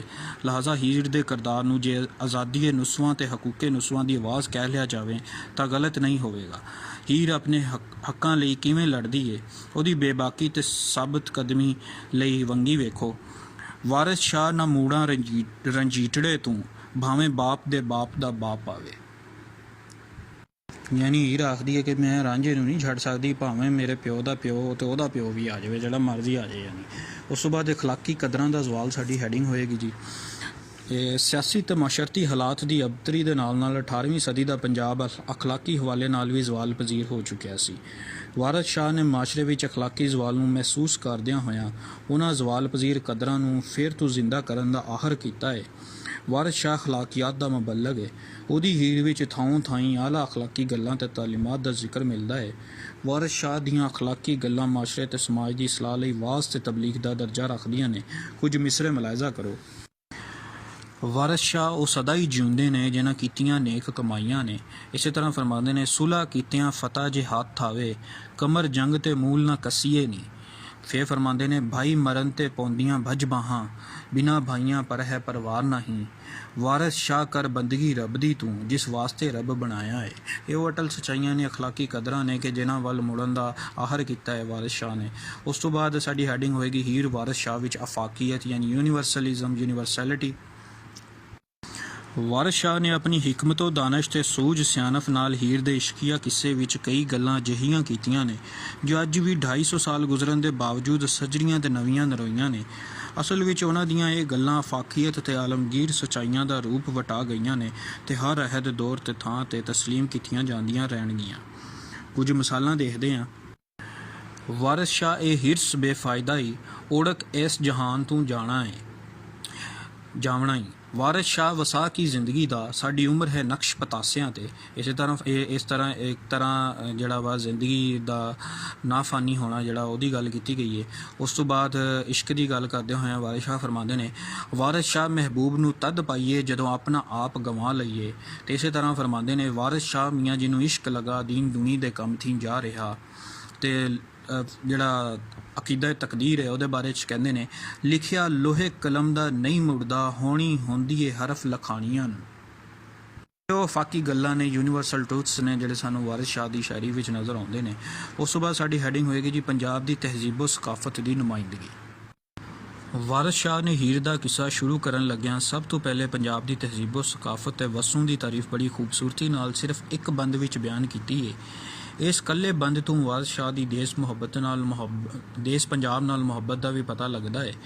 ਉਹਨਾਂ ਸਿਰਫ 4 ਮਿਸਰਿਆਂ ਵਿੱਚ ਰਾਂਝੇ ਤੇ ਰਾਂਝਾ ਕੌਮ ਦੇ ਲੋਕਾਂ ਰਾਹੀਂ ਪੰਜਾਬ ਦੇ ਗੱਭਰੂ ਜਵਾਨਾਂ ਦਾ ਰਹਿਣ ਸਹਿਣ, ਠਾਠ ਬਾਠ ਤੇ ਸ਼ਾਨੋ ਸ਼ੌਕਤ ਬਿਆਨ ਕਰਨ ਦੇ ਨਾਲ ਨਾਲ ਲੋਕਾਂ ਦੀ ਖੁਸ਼ਹਾਲੀ ਦਾ ਵੀ ਭਰਵਾਂ ਜ਼ਿਕਰ ਕਰ ਦਿੱਤਾ ਹੈ। ਮੁਬਾਲਗਾ ਅਰਾਈ ਦੀ ਹੱਦ ਤੱਕ ਦੇਸ਼ ਪੰਜਾਬ ਦੀ ਤਾਰੀਫ ਵੀ ਕੀਤੀ ਹੈ ਤੇ ਤਖਤ ਹਜ਼ਾਰੇ ਨੂੰ ਬਹਿਸ਼ਤ ਦਾ ਟੁਕੜਾ ਤੱਕ ਆਖ ਗਏ ਨੇ। ਪਹਿਲੇ ਅਸੀਂ ਗੱਲ ਕਰਦੇ ਹਾਂ ਪੰਜਾਬ ਦੇ ਗੱਭਰੂ ਜਵਾਨਾਂ ਦੇ ਰਹਿਣ ਸਹਿਣ, ਠਾਠ ਬਾਠ ਬਾਰੇ 'ਚ, ਅਤੇ ਉਹਦੇ ਬਾਰੇ 'ਚ ਵੰਗੀ ਵੇਖੋ। ਕੋਈ 2 ਵੰਗੀਆਂ ਮੈਂ 2 ਮਿਸਰੇ ਜਿਹੜਾ ਬਿਆਨ ਕਰਾਂਗਾ। ਪਹਿਲੇ 'ਚ ਆਖਦੇ ਨੇ, ਇੱਕ ਤਖਤ ਹਜ਼ਾਰਿਓਂ ਗੱਲ ਕੀਜੀਏ ਜਿੱਥੇ ਰਾਂਝਿਆਂ ਰੰਗ ਮਚਾਇਆ ਹੈ। ਫਿਰ ਦੂਜੇ ਮਿਸਰੇ 'ਚ ਆਖਦੇ ਨੇ, ਕਹੀ ਸਿਫਤ ਹਜ਼ਾਰੇ ਦੀ ਆਖ ਸਕਾਂ, ਗੋਇਆ ਬਹਿਸ਼ਤ ਜ਼ਮੀਨ 'ਤੇ ਆਇਆ ਹੈ। ਯਾਨੀ ਇਹਦੇ ਵਿੱਚ ਉਹਨਾਂ ਕੀ ਕੀਤਾ ਹੈ ਕਿ ਪੰਜਾਬ ਦੀ ਤਾਰੀਫ ਜਿਹੜੀ ਆ ਤਖਤ ਹਜ਼ਾਰੇ ਦੀ ਸੂਰਤ ਵਿੱਚ ਤਖਤ ਹਜ਼ਾਰੇ ਨੂੰ ਬਹਿਸ਼ਤ ਦਾ ਟੁਕੜਾ ਆਖ ਕੇ ਮੁਬਾਲਗਾ ਰਾਈ ਦੀ ਹੱਦ ਤੱਕ ਪੰਜਾਬ ਦੀ ਤਾਰੀਫ ਕੀਤੀ ਹੈ। ਦੁਬਾਰਾ ਸੁਣੋ, ਕਹੀ ਸਿਫਤ ਹਜ਼ਾਰੇ ਦੀ ਆਖ ਸਕਾਂ, ਗੋਇਆ ਬਹਿਸ਼ਤ ਜ਼ਮੀਨ 'ਤੇ ਆਇਆ ਹੈ। ਉਸ ਤੋਂ ਬਾਅਦ ਪੰਜਾਬ ਦੀ ਫਜਰ ਜਾਂ ਪੰਜਾਬ ਦੀ ਜਿਹੜੀ ਸੁਬਹ ਹੈ ਉਹਦਾ ਜ਼ਿਕਰ ਵੀ ਕਰਦੇ ਨੇ। ਪੰਜਾਬ ਵਿੱਚ ਦਿਨ ਚੜ੍ਹਨ 'ਤੇ ਲੋਕਾਂ ਦੀਆਂ ਸੁਬਹ ਸਵੇਰ ਦੀਆਂ ਮਸਰੂਫੀਆਤ ਦੀ ਮੰਜ਼ਰ ਨਗਾਰੀ ਵਾਰਿਸ ਸ਼ਾਹ ਨੇ ਜਿਸ ਮਹਾਰਤ ਨਾਲ ਕੀਤੀ ਹੈ ਉਹਦੀ ਦੂਜੀ ਮਿਸਾਲ ਪੂਰੇ ਪੰਜਾਬੀ ਅਦਬ ਵਿੱਚ ਨਹੀਂ ਮਿਲਦੀ। ਆਖਦੇ ਨੇ, ਚਿੜੀ ਚੂਕਦੀ ਨਾਲ ਜਾਨ ਟੁਰੇ ਪਾਂਦੀ, ਪਈਆਂ ਦੁੱਧ ਦੇ ਵਿੱਚ ਮਧਾਣੀਆਂ ਨਹੀਂ, ਉੱਠ ਗੁਸਲ ਦੇ ਵਾਸਤੇ ਜਾਂ ਧੋੜੇ, ਸਹਿਜਾਂ ਰਾਤ ਨੂੰ ਜਿਨ੍ਹਾਂ ਨੇ ਮਾਣੀਆਂ ਨਹੀਂ। ਇੰਝ ਹੀ ਸਾਨੂੰ ਜੰਝ ਦਾ ਸਮਾਂ ਵੀ ਨਜ਼ਰ ਆਉਂਦਾ ਹੈ। ਇਹਦੇ ਵਿੱਚ ਜੰਝ ਬਾਰੇ ਵੀ ਗੱਲਬਾਤ ਦਾ ਪਤਾ ਲੱਗਦਾ ਹੈ ਕਿ ਜੰਝਾਂ ਉਸ ਟਾਈਮ ਕਿੱਦਾਂ ਦੀਆਂ ਹੁੰਦੀਆਂ ਸਨ, ਕੀ ਰਸਮ ਰਿਵਾਜ ਹੁੰਦੇ ਸਨ ਸ਼ਾਦੀ ਵਿਆਹ ਦੇ। ਸੈਯਦ ਵਾਰਿਸ ਹੋਰਾਂ ਨੇ ਮਰਦਾਂ ਦੇ ਨੱਚਣ ਟੱਪਣ ਦਾ ਜ਼ਿਕਰ ਵੀ ਕੀਤਾ ਹੈ ਤੇ ਬਰਾਤ ਦੇ ਵਾਜੇ ਵਜਾਵਣ ਦਾ ਵੀ, ਛੁਰਲੀਆਂ ਪਟਾਕੇ ਛੱਡਣ ਤੇ ਸਿਆਲਾਂ ਦੀ ਸਿੱਠਣੀਆਂ ਦੇਵਣ ਦਾ ਵੀ ਜ਼ਿਕਰ ਕੀਤਾ ਹੈ। ਇੰਜੀ ਸਿਆਲੀ ਘਰ ਖੇੜੇ ਦੀ ਜੰਝ ਵੇਲੇ ਰਸਮਾਂ ਤੇ ਝਾਤ ਵੀ ਪਾਈ ਹੈ। ਸਿਆਲਾਂ ਦੀ ਆਮਦ ਦਾ ਜ਼ਿਕਰ, ਸਿਆਲਾਂ ਨੇ ਜਦੋਂ ਸਿੱਠਣੀਆਂ ਪਾਈਆਂ ਜੰਝ ਨੂੰ, ਜਦੋਂ ਜਾਂਝੀ ਪਹੁੰਚੇ ਹੀਰ ਨੂੰ ਵਿਆਹਣ ਆਏ ਖੇੜੇ ਤੇ ਉੱਥੇ ਸਿਆਲਾਂ ਨੇ ਸਿੱਠਣੀਆਂ ਵੀ ਪਾਈਆਂ, ਉਹਨਾਂ ਦਾ ਵੀ ਜ਼ਿਕਰ ਕੀਤਾ ਗਿਆ ਹੈ। ਤੇ ਨਾਲ ਜਿਹੜੀਆਂ ਰਸਮਾਂ ਰੀਤਾਂ ਸਨ, ਘੋੜੀਆਂ ਦਾ ਜ਼ਿਕਰ ਵੀ ਕੀਤਾ ਹੈ। ਵੰਗੀ ਵੇਖੋ, ਇੱਕ ਤਾੜੀਆਂ ਮਾਰਦੀਆਂ ਨੱਚਦੀਆਂ ਨੇ, ਇੱਕ ਹਸਤੀਆਂ ਘੋੜੀਆਂ ਗਾਉਂਦੀਆਂ ਨੇ। ਇੰਝ ਹੀ ਰਸਮਾਂ ਰੀਤਾਂ ਬਾਰੇ ਵੀ ਸਾਨੂੰ ਵੇਖਣ ਨੂੰ ਮਿਲਦਾ ਹੈ ਕਿ ਇਸੇ ਤਰ੍ਹਾਂ ਵਾਰਿਸ ਸ਼ਾਹ ਨੇ ਰਸਮਾਂ ਰਿਵਾਜਾਂ, ਸ਼ਾਦੀ ਵਿਆਹ, ਰੋਵਣ ਪਿੱਟਣ, ਖੁਸ਼ੀ ਤੇ ਗਮ ਨੂੰ ਇੰਝ ਬਿਆਨਿਆ ਹੈ ਵੀ ਪੜ੍ਹਦਿਆਂ ਉਸ ਵੇਲੇ ਦੀ ਫਿਲਮ ਚੱਲ ਪੈਂਦੀ ਹੈ। ਸੈਯਦ ਵਾਰਿਸ ਸ਼ਾਹ ਦੇ ਕਲਾਮ ਵਿੱਚ ਰਾਗ ਤੇ ਰਾਗਣੀਆਂ ਦਾ ਜ਼ਿਕਰ ਵੀ ਹੈ, ਮਠਾਈਆਂ ਦਾ ਵੀ, ਖਾਣਿਆਂ, ਕੱਪੜਿਆਂ, ਭਾਂਡਿਆਂ ਤੇ ਜ਼ੇਵਰਾਂ ਦੀ ਗੱਲਬਾਤ ਵੀ ਹੈ ਤੇ ਚਾਵਲ ਦੀਆਂ ਕਿਸਮਾਂ ਦੀ ਵੀ ਹੈ। ਸੱਪਾਂ ਦਾ ਬਿਆਨ ਵੀ ਹੈ ਤੇ ਮੱਝਾਂ, ਗਾਵਾਂ ਤੇ ਗਾਵਾਂ ਦੀਆਂ ਕਿਸਮਾਂ ਦਾ ਵੀ ਜ਼ਿਕਰ ਹੈ। ਬਿਮਾਰੀਆਂ ਦੇ ਇਲਾਜ ਦਾ ਤਜ਼ਕਰਾ ਵੀ ਹੈ ਤੇ ਇਸ਼ਕ ਦੇ ਲਿਹਾਜ਼ ਨਾਲ ਔਰਤਾਂ ਦੀ ਵੰਡ ਵੀ, ਆਸ਼ਕਾਂ ਦਾ ਜ਼ਿਕਰ ਵੀ ਹੈ ਤੇ ਬਜ਼ੁਰਗਾਂ, ਵਲੀਆਂ ਤੇ ਪੈਗੰਬਰਾਂ ਦੀ ਗੱਲਬਾਤ ਵੀ ਹੈ। ਰਸਮ ਰਿਵਾਜ ਤੇ ਅਕੀਦਤ ਦੀ ਤਸਵੀਰ ਵੀ ਤੇ ਮਾਸ਼ੀ ਹਾਲ ਚਾਲ, ਨਫਸਾ ਨਫਸੀ, ਖਿੱਚ ਦਰੋਹ ਤੇ ਆਪਾ ਦਾਪੀ ਦਾ ਮੁਹਾਂਦਰਾ ਵੀ ਹੈ। ਬਕੌਲ ਖਲੀਲ ਸਹਾਫੀ, ਸੈਯਦ ਵਾਰਿਸ ਸ਼ਾਹ ਸਾਡੀ ਇਲਾਕਾਈ ਸਕਾਫਤ ਦਾ ਸਭ ਤੋਂ ਵੱਡਾ ਰੋਸ਼ਨ ਮੀਨਾਰ ਨਜ਼ਰ ਆਉਂਦਾ ਹੈ। ਇਹ 5 ਦਰਿਆ ਵਾਰਿਸ ਨੰਬਰ 1 ਹਵਾਲਾ ਹੈ। ਉਸ ਤੋਂ ਬਾਅਦ ਸਾਡੀ ਹੈਡਿੰਗ ਹੋਏਗੀ ਜੀ ਜ਼ੁਬਾਨੋ ਬਿਆਨ। ਵਾਰਿਸ ਸ਼ਾਹ ਦੀ ਹੀਰ ਨੂੰ ਮੁੱਖ ਰੱਖ ਕੇ ਜ਼ੁਬਾਨੋ ਬਿਆਨ ਦੇ ਹਵਾਲੇ ਨਾਲ ਉਹਨੂੰ ਪੰਜਾਬੀ ਅਦਬ ਦਾ ਬਾਦਸ਼ਾਹ ਆਖਿਆ ਜਾ ਸਕਦਾ ਹੈ। ਵਾਰਿਸ ਸ਼ਾਹ ਦੀ ਹੀਰ ਦੇ ਐਸੇ ਹੀ ਅੰਦਾਜ਼ੇ ਬਿਆਨ, ਅਸਲੂਬ ਤੇ ਜ਼ੁਬਾਨ ਨੇ ਉਹਨੂੰ ਅੱਜ 250 ਸਾਲ ਗੁਜ਼ਰਨ ਦੇ ਬਾਵਜੂਦ ਵੀ ਨਾ ਸਿਰਫ ਜ਼ਿੰਦਾ ਰੱਖਿਆ ਹੋਇਆ ਹੈ ਬਲਕਿ ਹੁਣ ਤੱਕ ਲਿਖੀਆਂ ਜਾਣ ਵਾਲੀਆਂ ਹੀਰਾਂ ਵਿੱਚ ਮੁਮਤਾਜ਼ ਤੇ ਆਲਾ ਮਕਾਮ ਵੀ ਦਿੱਤਾ ਹੋਇਆ ਹੈ। ਵਾਰਿਸ ਸ਼ਾਹ ਦੇ ਇਲਮੋ ਫਜ਼ਲ ਤੇ ਫਨਕਾਰੀ ਪਾਰੋਂ ਜਿਹੜਾ ਸ਼ਾਹਕਾਰ ਤਖਲੀਕ ਹੋਇਆ ਹੈ ਉਹ ਨਾ ਸਿਰਫ ਹਮੇਸ਼ਾ ਜਿਉਂਦਾ ਜਾਗਦਾ ਤੇ ਜ਼ਿੰਦਾ ਰਹੇਗਾ ਸਗੋਂ ਵਾਰਿਸ ਸ਼ਾਹ ਨੂੰ ਵੀ ਜ਼ਿੰਦਾ ਜਵੇਦ ਰੱਖੇਗਾ। ਇੱਕ ਗੱਲ ਇੱਥੇ ਤਵੱਜੋ ਲਾਇਕ ਹੈ ਕਿ ਹੀਰ ਲਿਖਣ ਵਾਲੇ ਸ਼ਾਇਰਾਂ ਦੀ ਤਾਦਾਦ 100 ਤੋਂ ਵੱਧ ਹੈ, ਲੇਕਿਨ ਇਹ ਕਿੱਸਾ ਜਿਨ੍ਹਾਂ 100 ਤੋਂ ਵੱਧ ਲੋਕਾਂ ਬਿਆਨਿਆ ਹੈ ਉਹਨਾਂ ਵਿੱਚੋਂ ਵਾਰਿਸ ਸ਼ਾਹ ਦੇ ਕਿਸੇ ਨੂੰ ਜਿਹੜੀ ਅਫਾਕੀ ਹੈਸੀਅਤ ਹਾਸਲ ਹੋਈ ਹੈ ਉਹ ਕਿਸੇ ਹੋਰ ਕਿਸੇ ਨੂੰ ਨਹੀਂ ਹਾਸਲ ਹੋਈ। ਦੁਨੀਆ ਦੀਆਂ ਦੂਜੀਆਂ ਜ਼ਬਾਨਾਂ 'ਚ ਵੀ ਜੇ ਇਸ ਕਿਸੇ ਦੀ ਟਰਾਂਸਲੇਸ਼ਨ ਹੋਈ ਹੈ ਤਾਂ ਉਹ ਵੀ ਵਾਰਿਸ ਸ਼ਾਹ ਦੇ ਲਿਖੇ ਹੋਏ ਕਿਸੇ ਦੀ ਟਰਾਂਸਲੇਸ਼ਨ ਕੀਤੀ ਗਈ ਹੈ। ਇਹ ਇੱਥੇ ਜ਼ੁਬਾਨੋ ਬਿਆਨ ਦੇ ਬਾਰੇ 'ਚ ਮੀਆਂ ਮੁਹੰਮਦ ਬਖਸ਼ ਦਾ ਇੱਕ ਸ਼ੇਰ ਬਿਆਨ ਕਰਦੇ ਹਾਂ ਵਾਰਿਸ ਸ਼ਾਹ ਦੇ ਬਾਰੇ 'ਚ। ਵਾਰਿਸ ਸ਼ਾਹ ਸੁਖਨ ਦਾ ਵਾਰਿਸ ਨੀਂਦੇ ਕੌਣ ਉਨ੍ਹਾਂ ਨੂੰ, ਹਰਫ ਉਹਦੇ ਤੇ ਉਂਗਲ ਧਰਨੀ ਨਹੀਂ ਕਦਰ ਅਸਾਨੂੰ। ਯਾਨੀ ਵਾਰਿਸ ਸ਼ਾਹ ਜਿਹੜਾ ਵਾ ਸੁਖਨ ਦਾ ਵਾਰਿਸ ਹੈ, ਉਹ ਹਕੀਕੀ ਵਾਰਿਸ ਹੈ ਸ਼ਾਇਰੀ ਦਾ, ਤੇ ਉਹਨੂੰ ਕੋਈ ਨਿੰਦ ਨਹੀਂ ਸਕਦਾ, ਉਹਦੇ ਤੇ ਉਹਨੂੰ ਕੋਈ ਕ੍ਰਿਟੀਸਾਈਜ਼ ਨਹੀਂ ਕਰ ਸਕਦਾ। ਹਰਫ ਉਹਦੇ ਤੇ ਉਂਗਲ ਧਰਨੀ ਨਹੀਂ ਕਦਰ ਅਸਾਨੂੰ। ਮੀਆਂ ਮੁਹੰਮਦ ਬਖਸ਼ ਕਹਿੰਦੇ ਨੇ ਸਾਨੂੰ ਵੀ ਇੰਨੀ ਕਦਰ ਨਹੀਂ, ਸਾਡੇ 'ਚ ਵੀ ਇੰਨੀ ਐਬਿਲਿਟੀ ਨਹੀਂ ਕਿ ਅਸੀਂ ਵਾਰਿਸ ਸ਼ਾਹ ਦੇ ਜਿਹੜਾ ਵਾ ਉਹਦੀ ਕਪੈਸਿਟੀ, ਉਹਦੀ ਐਬਿਲਿਟੀ, ਉਹਦੀ ਸ਼ਾਇਰੀ ਦੇ ਉੱਤੇ ਉਂਗਲ ਧਰ ਸਕੀਏ ਜਾਂ ਉਹਨੂੰ ਕ੍ਰਿਟੀਸਾਈਜ਼ ਕਰ ਸਕੀਏ। ਉਸ ਤੋਂ ਬਾਅਦ ਅਸੀਂ ਮੁੱਕਦੀ ਗੱਲ ਕਰਾਂਗੇ। ਮੁੱਕਦੀ ਗੱਲ ਇਹ ਭਈ ਵਾਰਿਸ ਸ਼ਾਹ ਉਹ ਅਜ਼ੀਮ ਤੇ ਹਰ ਮਨ ਭਾਵਨਾ ਫਨਕਾਰ ਹੈ ਜਿਹੜਾ ਸਦੀਆਂ ਬਾਅਦ ਪੈਦਾ ਹੁੰਦਾ ਹੈ। ਇਸ ਗੱਲ ਦਾ ਠੁਕਵਾਂ ਸਬੂਤ ਉਹਦੀ ਤਖਲੀਕ ਹੀਰ ਹੈ ਕਿ 250 ਵਰੇ ਹੋ ਜਾਣ ਮਗਰੋਂ ਵੀ ਆਪਣੀ ਮਿਸਾਲ ਆਪ ਹੈ ਤੇ ਲਾਜਵਾਬ ਹੈ। ਇਹਦੀ ਵਜ੍ਹਾ ਸ਼ਾਇਦ ਇਹ ਵੀ ਹੈ ਭਈ ਹੀਰ ਸਿਰਫ ਕਿੱਸਾ ਨਹੀਂ ਸਗੋਂ ਪੂਰੇ ਪੰਜਾਬ ਦਾ ਇਨਸਾਈਕਲੋਪੀਡੀਆ ਹੈ ਜਿਹਦੇ ਵਿੱਚ ਪੜ੍ਹਨ ਵਾਲੇ ਨੂੰ ਦੇਸ਼ ਪੰਜਾਬ ਬਾਰੇ ਹਰ ਤਰ੍ਹਾਂ ਦੀ ਇਨਫੋਰਮੇਸ਼ਨ ਮਿਲਦੀ ਹੈ। ਲਿਹਾਜ਼ਾ ਬਾਅਦ ਵਿੱਚ ਲਿਖੇ ਜਾਣ ਵਾਲੇ ਕਿਸੇ ਵੀ ਹੀਰ ਦੀ ਮਸ਼ਹੂਰੀ ਤੇ ਚਕਾਚੌਂਧ ਨੂੰ ਘੱਟ ਨਹੀਂ ਕਰ ਸਕੇ। ਵਾਰਿਸ ਦੀ ਵਡਿਆਈ ਹੈ ਵੀ ਆਪਣਿਆਂ ਤੋਂ ਅੱਡ ਗੈਰ ਜ਼ੁਬਾਨ ਵਾਲਿਆਂ ਵੀ ਉਹਨੂੰ ਖਰਾਜੇ ਤਹਿਸੀਨ ਪੇਸ਼ ਕੀਤਾ ਹੈ। ਹੀਰ ਵਾਰਿਸ ਸ਼ਾਹ 18ਵੀਂ ਸਦੀ ਦੀ ਸਿਆਸੀ, ਸਮਾਜੀ, ਮਾਸ਼ਰਤੀ, ਅਖਲਾਕੀ ਤੇ ਮਜ਼ਹਬੀ ਸੂਰਤ ਹਾਲ ਦਾ ਉਹ ਖਜ਼ਾਨਾ ਹੈ ਜਿਹਦੇ ਵਿੱਚ ਉਸ ਵੇਲੇ ਦੇ ਲੋਕਾਂ ਦੇ ਦਿਨ ਰਾਤ ਅੱਖੀਆਂ ਸਾਹਮਣੇ ਸਾਫ਼ ਸ਼ੀਸ਼ੇ ਵਾਂਗੂ ਨਜ਼ਰੀ ਆਉਂਦੇ ਨੇ। ਇਸ ਲਈ ਅਸੀਂ ਹੀਰ ਵਾਰਿਸ ਸ਼ਾਹ ਨੂੰ ਪੰਜਾਬ ਦਾ ਦੀਵਾਨ ਜਾਂ ਪੰਜਾਬ ਦਾ ਇਨਸਾਈਕਲੋਪੀਡੀਆ ਆਖਦੇ ਹਾਂ ਤੇ ਇਹੋ ਵਜ੍ਹਾ ਹੈ ਵੀ ਅੱਜ ਦੇ ਖੋਜਕਾਰ ਕਰਪਾਲ ਸਿੰਘ ਕੇਲ ਨੇ ਇਸ ਕਿਤਾਬ ਨੂੰ ਮਹਾਕੋਸ਼ ਜਾਂ ਪੰਜਾਬੀ ਦਾ ਇਨਸਾਈਕਲੋਪੀਡੀਆ ਆਖਿਆ ਹੈ। ਬਕੌਲ ਡਾਕਟਰ ਅਬਦੁਲ ਸਲਾਮ ਖੁਰਸ਼ੀਦ, ਹੀਰ 18ਵੀਂ ਸਦੀ ਈਸਵੀ ਦੇ ਪੰਜਾਬ ਦੀ ਸਿਆਸੀ, ਸਮਾਜੀ ਤੇ ਮਜ਼ਹਬੀ ਹਾਲਤ ਦਾ ਮਰੱਕਾ ਹੈ। ਉਰਦੂ ਦੇ ਮਾਰੂਫ ਸ਼ਾਇਰ ਸੈਯਦ ਇਨਸ਼ਾਉੱਲਾ ਖਾਨ ਇਨਸ਼ਾ ਦਾ ਵੀ ਵਾਰਿਸ ਸ਼ਾਹ ਤੇ ਉਹਦੀ ਹੀਰ ਤੋਂ ਇਲਾਵਾ ਪੰਜਾਬ ਤੇ ਪੰਜਾਬੀਆਂ ਲਈ ਸਾਂਝਾ ਖਰਾਜੇ ਤਹਿਸੀਨ ਹੈ। उन्होंने शेर लिखा है, कहानी एक सुनाई जो हीर रांझे की तो अहले दर्द को पंजाबियों ने लूट लिया। सैयद इंशाउल्लाह खान इंशा। ओके, यस, अस्सलाम वालेकुम।